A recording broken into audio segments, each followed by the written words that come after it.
Este programa foi produzido pelos educadores da Rede Municipal de Ensino de Itapetininga, com o propósito de implantar estratégias de tecnologia educacional que permitam uma rotina de aprendizagem às nossas crianças neste período de pandemia.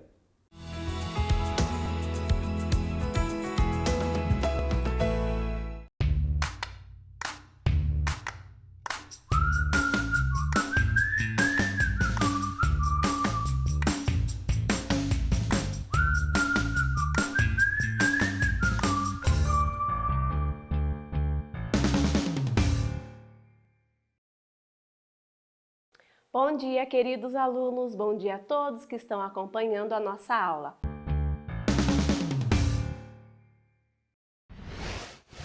Hoje vamos continuar com nossa aula de matemática. Mas antes de iniciarmos, eu gostaria de saber se vocês gostaram dos jogos que brincamos nas aulas passadas. Foi muito legal, não foi mesmo? Bom, agora sim vamos iniciar. Quero que vocês peguem o livro do Sistema SESI de Matemática e abram na página 62. Como é mesmo 62? Muito bem, o 6 e o 2. Vamos observar essa imagem? O que vocês estão vendo? Muito bem, um campeonato de natação! E o que será que essas medalhas estão fazendo aqui? Isso mesmo! Sempre quando acontece um campeonato ou uma competição, os ganhadores recebem uma medalha! Agora eu vou ler aqui para a gente estar conversando, tá bom? De quais atletas brasileiros você gosta? Você já pensou em ganhar uma medalha de ouro em algum esporte? Eu tenho certeza que sim, que vocês até já devem ter ganho alguma medalha, não é mesmo? A ideia de ganhar uma medalha parece impossível para você? Ou é algo que você tem certeza de que vai acontecer? Para algumas crianças da nossa escola, eles já ganharam algumas medalhas quando eles participaram dos jogos que acontecem na nossa rede municipal em todas as nossas escolas de Itapetininga, que é o jogo do GEM. Vocês se lembram? Sim? Isso, tem alguns alunos que ganharam várias medalhas. Bom, vamos lembrar. Quem chega em primeiro lugar? Que medalha que ganha? Isso, a medalha de ouro. E em segundo? De prata, muito bem. E em terceiro, será que ganha? Ganha, muito bem, ganha medalha de bronze. E nós aqui também, nós temos o pódio, muito bem, onde os ganhadores, eles sobem para estar recebendo a medalha. E vocês sabem qual é o nome dessa nossa unidade que nós vamos estudar? Olha lá, unidade 4. Colocando em ordem. Isso é sobre isso que nós vamos estar conversando. Sempre quando tem alguma competição, nós temos os ganhadores, de acordo com a colocação, a posição que eles chegam ou a pontuação que eles fazem. Então, nós sempre temos o primeiro lugar, o segundo, não é mesmo? E lá na nossa escola? Vocês estão lembrados que quando nós vamos fazer a fila, vocês sempre falam, eu vou em primeiro, não é? É, muito bem. Vamos continuar. Agora eu quero que vocês observem essas duas cartelinhas. O que tem nelas? Isso mesmo, o número 1. Mas tem algo de diferente. O quê? Isso! Neste outro aqui, nesse número 1, nós temos este símbolo. Sabe por quê? Quando nós vamos indicar uma ordem, uma posição, nós usamos este símbolo. Mas eu não leio 1, eu leio primeiro. Diferente desse. Quando tem esse algarismo eu falo 1. Muito bem. Agora, quando tem este símbolo, eu não falo 1, eu falo primeiro, certo? Vamos lá. E hoje eu trouxe aqui uma história. Nas nossas aulas, nós sempre estamos tendo alguns desafios, não é mesmo? E hoje também teremos um desafio. Olha lá o que a Dona Coruja fez para nós. Em um belo dia de sol, em uma floresta muito distante, alguns animais decidiram fazer uma corrida para descobrir quem seria o mais rápido. Ao terminar a corrida, a coruja, que é muito sábia, deu algumas dicas para descobrirmos a ordem de chegada de cada um deles. Que desafio nós teremos, hein? Aqui estão todos os participantes da corrida. Agora eu vou começar a leitura da dica da Dona Coruja e nós vamos ter que descobrir. Olha lá, quem será que chegou em primeiro lugar? É um felino muito rápido, feroz, tem manchas amarelas pelo corpo e para se alimentar caça outros animais. Quem será? Que animal é esse? Muito bem, é a onça. Vamos colocá-la em primeiro lugar. Segundo, olha lá o segundo, estão vendo? Vamos ver quem é?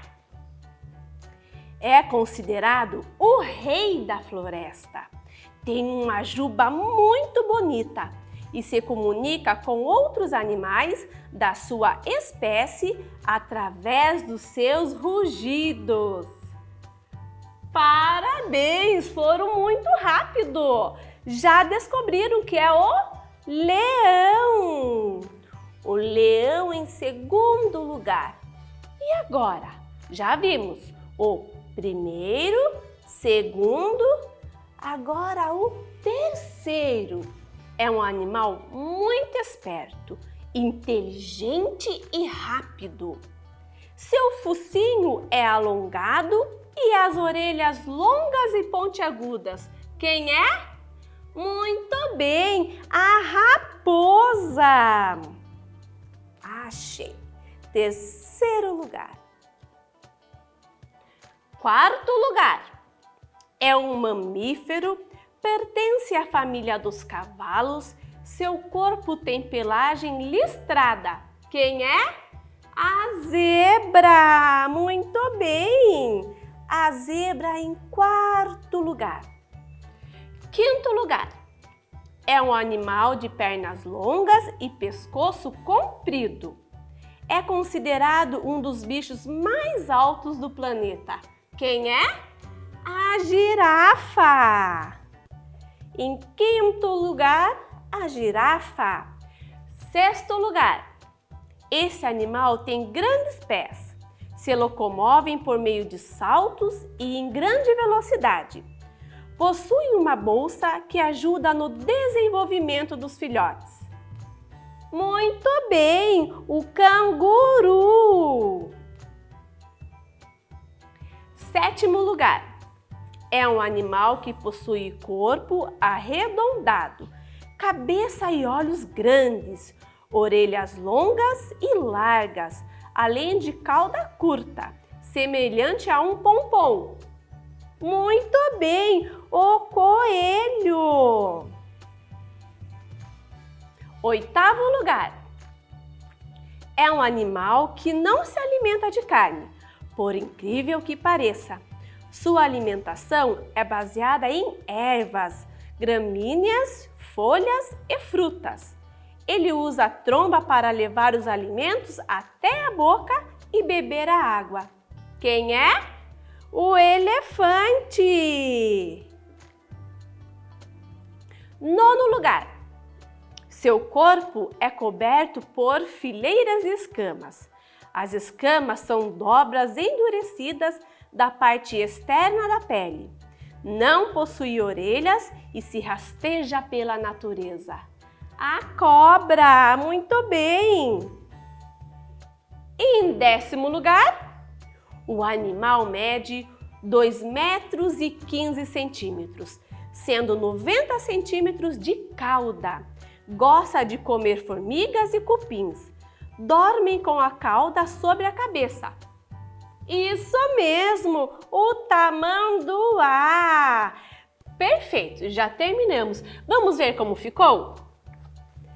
Primeiro, segundo, terceiro, quarto, quinto, sexto, sétimo, oitavo, nono, 10º. Já encerramos e a nossa aula também já chegou ao fim. Um grande beijo e até mais!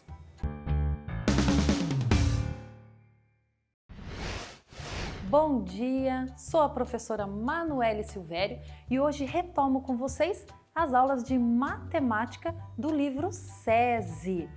Vocês lembram que a gente fez lá na última aula? Aprendemos um jogo novo. Lembram o nome do jogo? Qual é o maior? Bastante gente jogou, não foi verdade? Eu recebi fotos dos meus alunos jogando em casa. E vocês?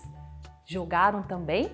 Tiraram foto, mandaram para a professora. Olha bem, hein? As professoras de vocês estão esperando para poder ver todas as atividades que vocês estão fazendo. Não esqueçam de mandar. E esse jogo é muito legal e dá para aprender bastante coisa com ele, não é verdade? Hoje nós vamos fazer algumas atividades do livro relacionadas ao jogo, utilizando as cartinhas do jogo. Corram lá, pegue as cartinhas e deixa junto com o livro aí. Rapidinho, hein? E também já abram o livro na página 48. Nós vamos fazer as atividades do exercício 15. Já estão com as cartinhas aí? Eu tô com as minhas aqui, ó. Essas. E tô com as maiores também para facilitar a visualização de vocês. Então vamos lá para o exercício 15. A Pro aqui vai ler o enunciado que está no meu livro, certo? Observe as situações vividas pelos jogadores em diferentes partidas. De qual é o maior? Responda as perguntas. Então, olha só, nós vamos fazer as perguntas uma a uma e vocês vão estar pegando as cartinhas de vocês com os mesmos números que estão apresentando no livro, certo? Então, vamos lá. Letra A. Em uma partida de qual é o maior, a Amanda virou as seguintes cartas. Olha só, ela virou o número 7, o 3 e o 9. Tenho aqui na minha lousa. Aí, pergunta assim, qual é o maior número que a Amanda pode formar? Aham, quem jogou vai saber fazer e quem não jogou, vê se presta atenção e aprende aí, hein? Olha só, nesses algarismos, o 7, o 3 e o 9, eu tenho eles aqui na minha mesa também. Qual é o maior número que dá para formar? Peguem a cartinha de vocês aí e façam aí o maior número que vocês conseguem. Vamos pensar assim. Para fazer o maior número, o que precisa? Ah, muito bem! Para ser o número maior, a gente tem que pensar assim. Desses 3 números aqui, tem que pegar sempre o maior número e colocar na frente, certo? Não foi assim que fizemos no jogo? Então aqui, qual é o maior número? Isso, o 9. Então, coloca o 9 aí. E agora? Qual é o maior número que a nossa amiga tem? o 7. Coloca o 7. E sobrou o 3. Assim, qual número nós formamos? 973. Esse é o maior número que dá para formar com esses 3 algarismos. Assim, coloquem a resposta aí na letra A, bem rapidinho, para a gente já ir para a letra B. Fizeram?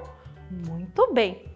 Agora, antes de eu ler o enunciado da letra B, já peguem as cartinhas de algarismo 2, 8 e 4. Agora eu vou ler. Em outra partida, Joel virou essas cartas, a 2, a 8 e a 4. E montou 824. Olha só. Diz assim, você acha que esse é o maior número que ele poderia formar? E agora, olhem bem, como que a gente fez a letra A? Não foi pegando sempre o maior número e colocando na frente? Ah, Joel fez isso? Só na primeira cartinha, não foi verdade? Então, para ajudar ele a montar o maior número, o que a gente tem que fazer? Isso, trocar a posição aqui, ó, dos algarismos entre a dezena e a unidade. E assim ele forma 842. Então, na resposta lá primeiro, a primeira parte da pergunta é: você acha que aquele 824 era o maior número? Não. Então, escrevam aí na letra B. Certo? Por quê? Vamos lá? Porque o número 4 é maior que o 2. Olha só como só trocando os algarismos de posição já muda o valor do número e ajudamos o Joel a montar certinho o maior número para a jogada dele. E agora vamos continuar lá na página 49 no exercício de letra C. Agora é com a Valentina, hein? Valentina tem essas cartas, 3, 2 e 7. E quer trocar uma delas para formar um número maior. Qual ela deve trocar? Vamos pensar? Eu vou pegar aqui o 3, o 2 e o 7. Ela tem essas cartas aqui, certo? Qual o maior número? Antes da gente pensar na troca dela, qual o maior número que dá para ela formar aqui? Ah, eu pego o 7 e coloco ele na centena. Vai ficar 732, certo? Aí, ela quer trocar uma das cartas para tentar um número maior. Qual número ela poderia trocar? Qual ela seria esperta em trocar? Isso mesmo! Ela deve trocar o número 2, que é o menor que ela tem nessa jogada, certo? Então, descobrimos que ela tem que trocar o 2. E por quê? A carta com algarismo 2, porque tem o menor valor. Isso mesmo, ela tem uma chance grande de pegar os números maiores e assim conseguir formar um número maior do que ela tem nesse momento. Escrevam certinho aí, prestem bastante atenção, hein? Eu vou dar um tempinho para vocês. Fizeram? Então agora vamos para a letra D. Olha só, Luísa virou essas cartas, 4, 8 e 6. E trocou a carta 4 pela 3. Ai, ai, ai. Qual é o maior número que ela pode formar após a troca? Você acha que foi uma boa troca? Por quê? Agora, qual é o maior número que ela pode formar? Vamos colocar sempre o número maior na frente? Então, vai ficar 863. Vocês acham que foi uma boa troca? Não, né? Porque ela estava com 864. Era um número maior. E ela trocou e acabou pegando o 3. E daí? Então, o que a gente pode pôr na resposta? Vamos ver? Porque o 3 é menor que o 4. E assim encerramos a nossa aula. Deixo de tarefa o exercício de letra E e F. Façam e na próxima aula eu corrijo com vocês. Um beijo grande e até lá! Bom dia, sou a professora Adriana do 3º ano. Essa semana estaremos retomando as nossas aulas de matemática. Iremos iniciar aí a unidade 4 do nosso livro, que tem como tema Organizando informações, gráficos e tabelas. Vocês conhecem um gráfico? Vocês sabem para que serve um gráfico? Olha lá. Um gráfico é uma representação de dados obtidos por meio de pesquisas.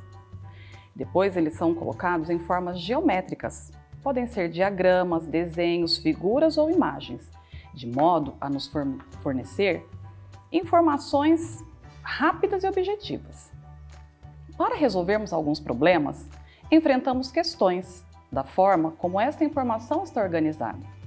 Para isso, selecionar, organizar e interpretar essas informações nos gráficos e tabelas são conhecimentos necessários que nós precisamos adquirir. E é o que nós iremos fazer ou aprender nesta unidade.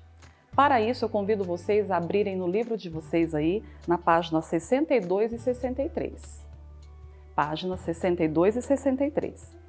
E que nós iremos iniciar com uma pergunta aqui na nossa roda de conversa, que ela diz assim: em 2013, o Ministério do Esporte realizou uma pesquisa sobre o esporte no Brasil. Veja os gráficos apresentados. Quais são as informações que eles nos fornecem? Porém, antes de fazermos a leitura desses dois gráficos que o Ministério do Esporte nos forneceu aqui, eu gostaria de fazer algumas perguntas para vocês. Vocês acham importante a prática de esportes e atividades físicas? Vocês praticam algum esporte? Quais são os esportes que vocês mais gostam?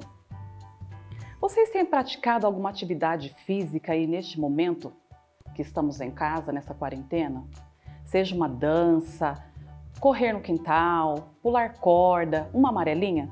Tem conseguido realizar alguma coisa? Vocês têm acompanhado as atividades de educação física nas aulas das sextas-feiras? Sim ou não?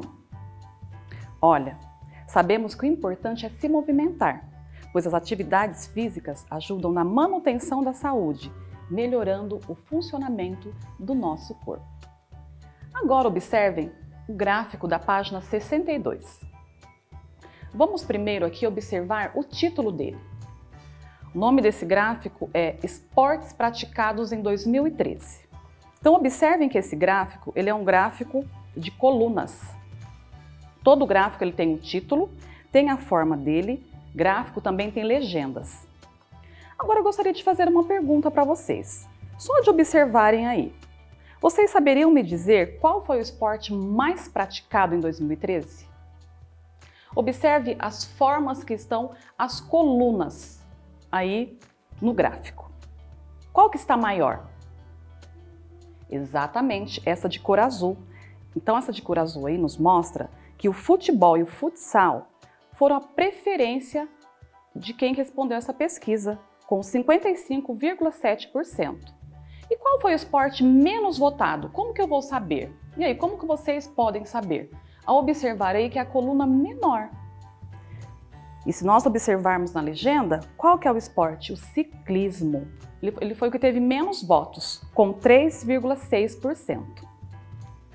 Agora observem o outro gráfico aí da página 63. Na página 63, nós temos aí a frequência da prática de atividades físicas e esportivas em 2013.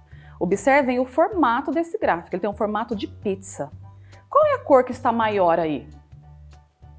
Exatamente, a cor azul também. E o que essa cor azul nos informa aí? Vamos ler a legenda. Aí mostra que 45,9% dos indivíduos são sedentários. O que são sedentários? O que é essa palavra? Sedentários são pessoas que não praticam esporte, certo?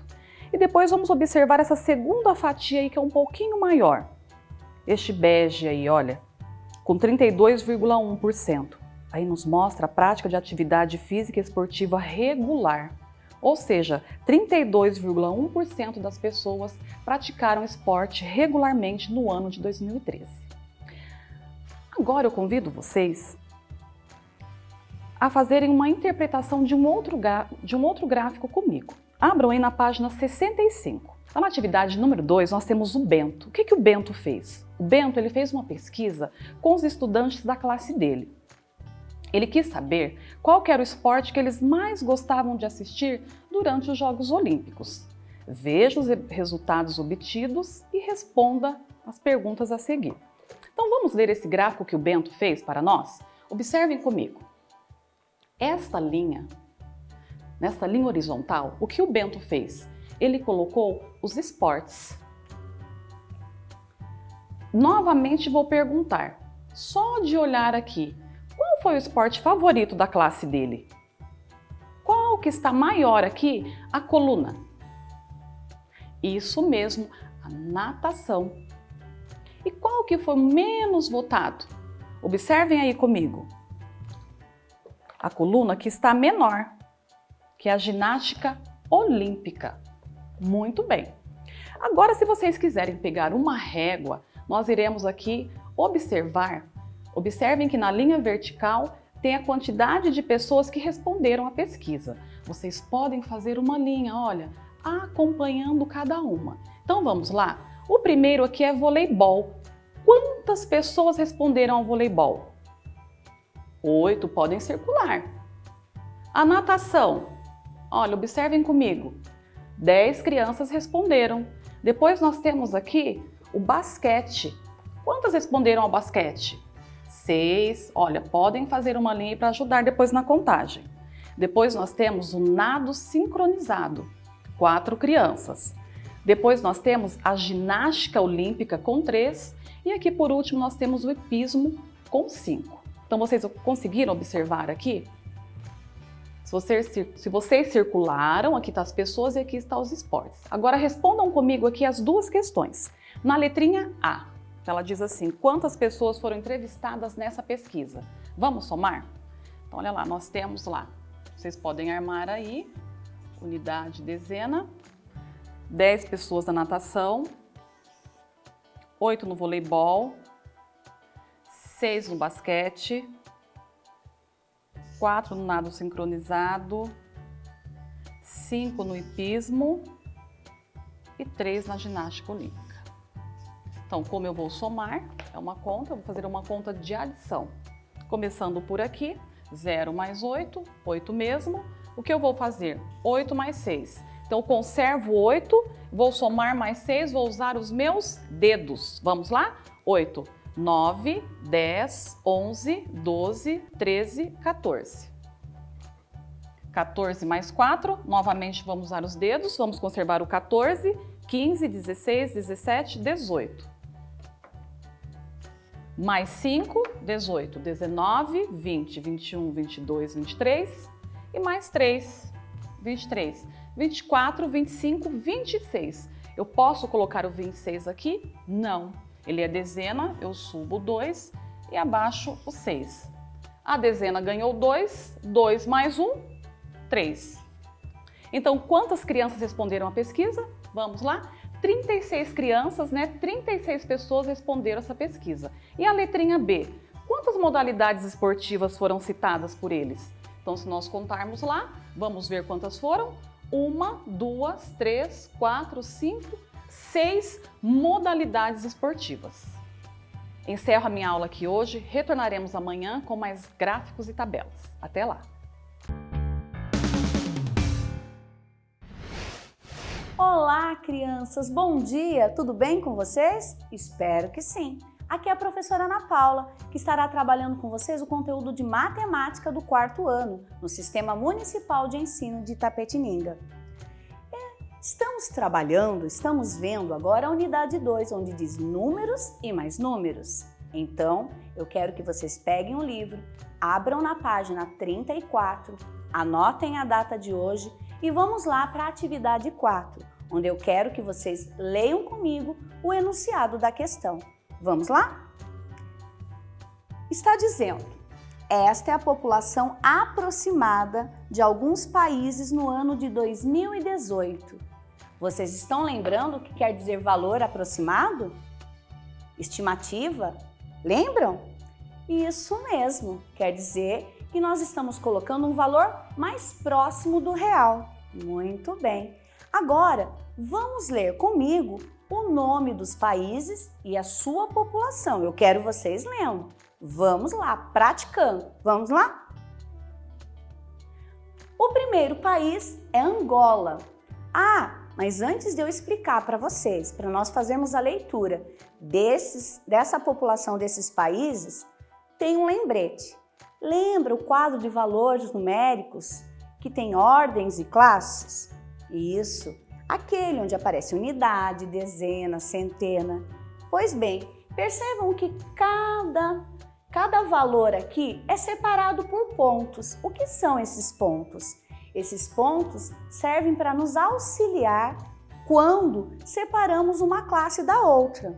Cada classe é composta por unidade, dezena, centena, ou seja, 3 algarismos. Sempre unidade, dezena, centena, uma classe.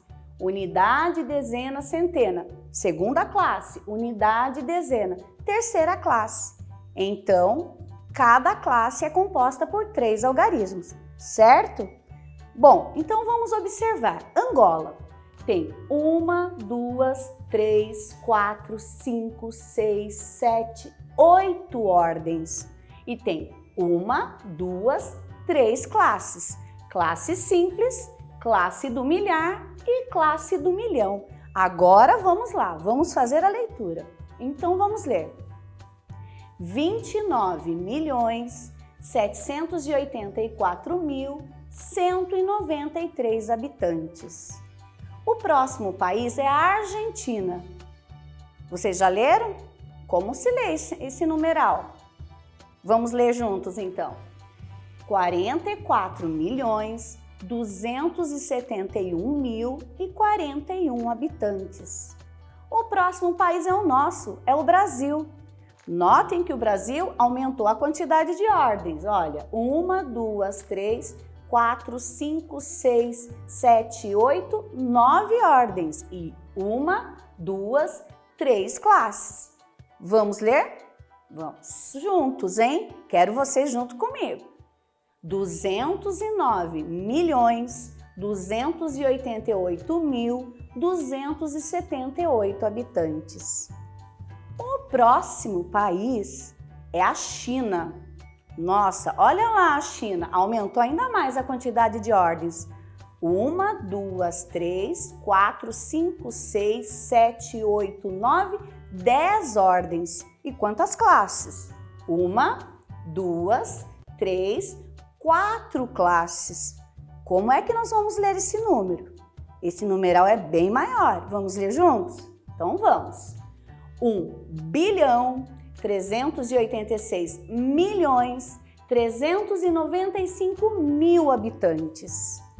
O próximo é os Estados Unidos, com 325.719.178 habitantes. Próximo vem a Finlândia, 5.511.303 habitantes. Depois vem a Índia. Vamos ler esse comigo também. 1.339.180.000 habitantes. Portugal, 10.293.718. Ufa, quantos, né?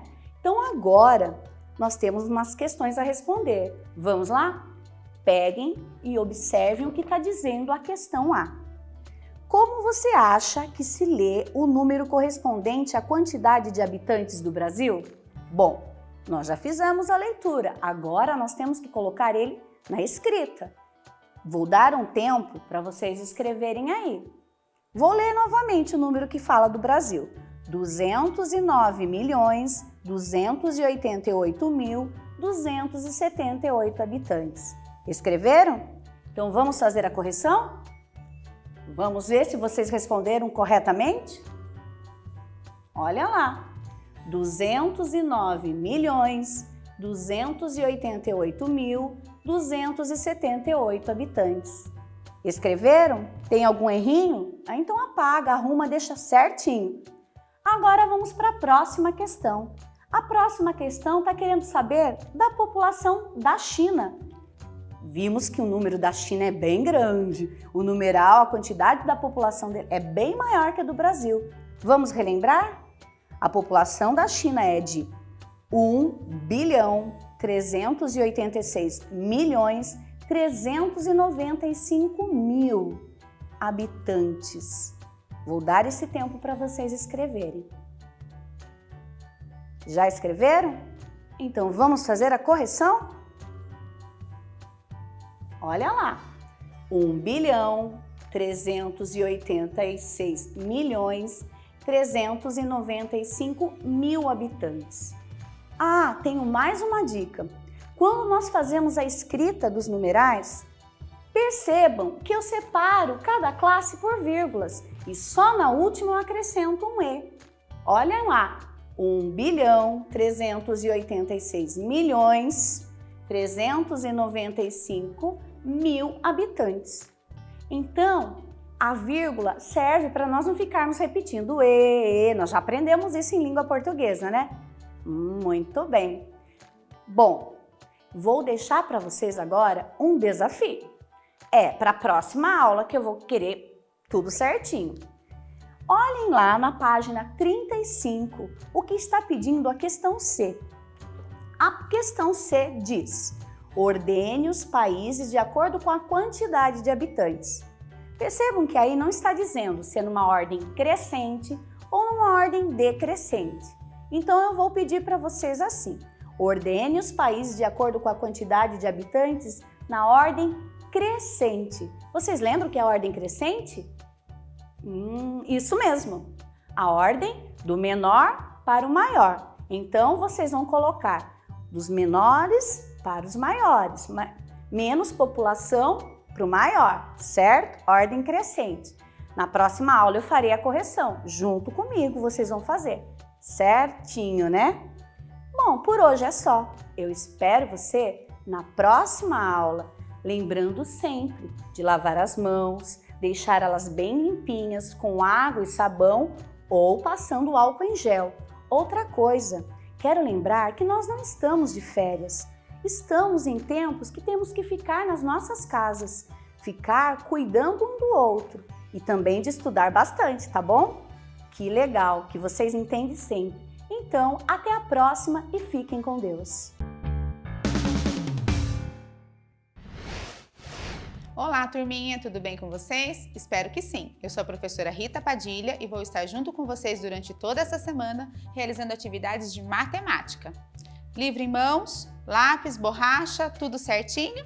Então vamos começar a nossa aula. Vocês se recordam que na aula anterior nós começamos a unidade 2? Vocês se lembram que o avô de Yara, depois da tarefa feita, entregou um chocolate para cada criança? Se recordam? Bom, vamos retomar a quantidade. A barra tinha o mesmo peso e mesma medida. Lucas recebeu metade dessa barra. Yara recebeu 1/4 dessa barra. Ou seja, Lucas recebeu uma maior quantidade, certo? Acompanhem comigo então a correção do desafio, lá na página 42. Dizia: um chocolate foi dividido em partes iguais para 4 crianças. Quanto chocolate cada criança recebeu? Represente essa quantidade usando fração. Então vamos ver como ficou o desafio? Um chocolate inteiro dividido em 4 crianças, dividido em 4 partes. Cada criança recebeu 1/4 de chocolate. Tranquilo? Então agora nós vamos ver o que é fração. Fração, o que significa? Eu fui fazer a pesquisa dessa palavrinha, vamos ver? É a representação de uma ou mais partes de algo dividido em partes iguais. E para facilitar, eu trouxe aqui algumas situações para nós vermos onde no dia a dia nós usamos essa fração. Acompanhem comigo. Quando a mamãe corta uma laranja ao meio, ela divide em 2 partes iguais, ela está usando fração. quando ela vai fazer uma receita em casa. Aqui eu trouxe uma receita de cobertura de chocolate, de cobertura de bolo, cobertura para algum doce. 1/2 xícara de chá de leite ou meia xícara de chá de leite. 1/4 de xícara de chá de leite condensado. 1/2 ou meio tablete de chocolate. 2 colheres de sopa de açúcar. Quando a mamãe vai fazer alguma receita, ela também está usando fração. Por exemplo, aqui, 7 horas e 30 minutos. 1 hora tem 60 minutos. Meia hora tem a metade dessa hora, 30 minutos. 7 horas e 30 minutos. Então, na hora também eu uso fração. Bom, para que nós possamos compreender mais ainda um pouquinho sobre fração, eu trouxe 2 situações problemas. Acompanhem comigo. É possível dividir igualmente 12 lápis entre 3 crianças? Vamos ver. Sim, cada criança recebeu 4 lápis. Como fica a operação? 12 dividido por 3 e eu vou ter o quociente 4. Ou seja, deu uma divisão exata. Não teve sobras e nem restos. Vamos ver a próxima. Ao distribuir 14 flores em 4 vasos, quantas flores poderão colocar em cada vaso? Será que essa divisão vai ficar exata?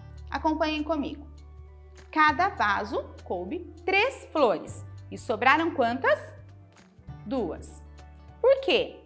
Porque não tem como eu dividir 2 flores em 4 vasos. Vejam a operação comigo. 14 dividido por 4, 3. E sobraram 2 flores.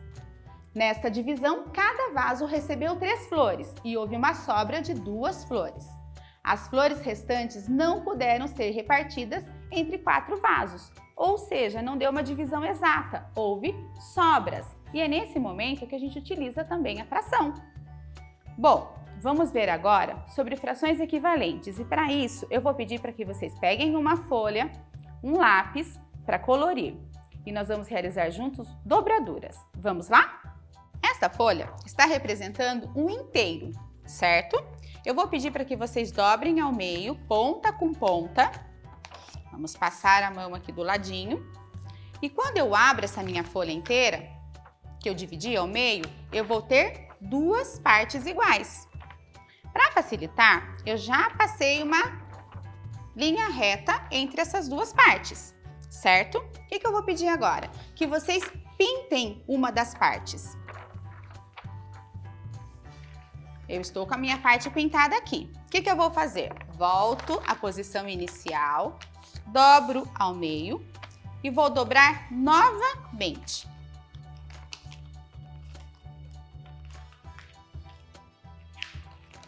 Eu vou obter 2 de 4 partes. 4 partes seria o denominador e 2 partes, 2/4. Tranquilo? E agora vamos ver mais uma transformação. Volto para o inicial, vou para o meio e dobro mais uma vez. Eu vou obter 8 partes. 1, 2, 3, 4, 5, 6, 7, 8. 4 partes pintadas de 8 no total. Vamos ver aqui juntos como que ficou. 1/2, a representação com a fração. 2/4, a representação com fração. E 4/8, a representação com fração. O que podemos observar aqui nas nossas frações equivalentes? Que por mais que tenha dividido em mais partes, possui a mesma quantidade. Certo? Muito bem. E eu vou dar mais um exemplo de dobradura, mas dessa vez nós vamos representar 1/3. Eu tenho aqui uma folha representando um inteiro. Essa eu vou ensinar vocês a fazer tipo um canudo, para dividir em 3 partes iguais. Eu vou dobrar e vou ter 3 partes. Vou pedir para que vocês pintem uma dessas partes. Eu já pintei a minha parte aqui para a gente adiantar.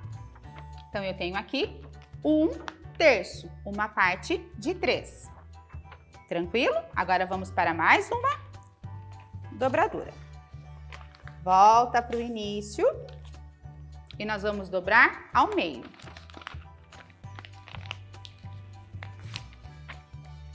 Quando eu abro a minha folha, eu vou ter uma outra situação. 2 cestos. Eu já passei uma risca preta para ficar mais escuro. 2 de 6. 2 partes representando 6. Vejam aqui no slide. 1/3. Uma parte de 3. 2 cestos. 2 partes de 6. A mesma coisa. O que nós podemos observar? Que por mais que eu tenha dividido em mais partes, eles possuem a mesma quantidade. Isso se chama fração equivalente. Tranquilo? Vou pedir para que vocês façam a dobradura, tirem foto, postem, marca a professora de vocês, eu tenho certeza que elas vão ficar muito orgulhosas. Combinado? Bom, e de tarefa, turminha, eu vou pedir para que vocês se transformem em Sherlock Holmes, assim como lá na aula de português. Eu vou pedir para que vocês saiam investigando aí na casa de vocês, perguntando, tirando depoimento de que momentos nós utilizamos a fração no dia a dia, mas aí na sua casa. Entrevista a mamãe, vovó, quem estiver aí junto com você, combinado? Façam uma lista de situações que envolvem a fração no dia a dia. Tranquilo? Bom, por hoje é só. Cuidem-se, façam tudo direitinho e qualquer dúvida, pede ajuda aí em casa. Tchau, tchau!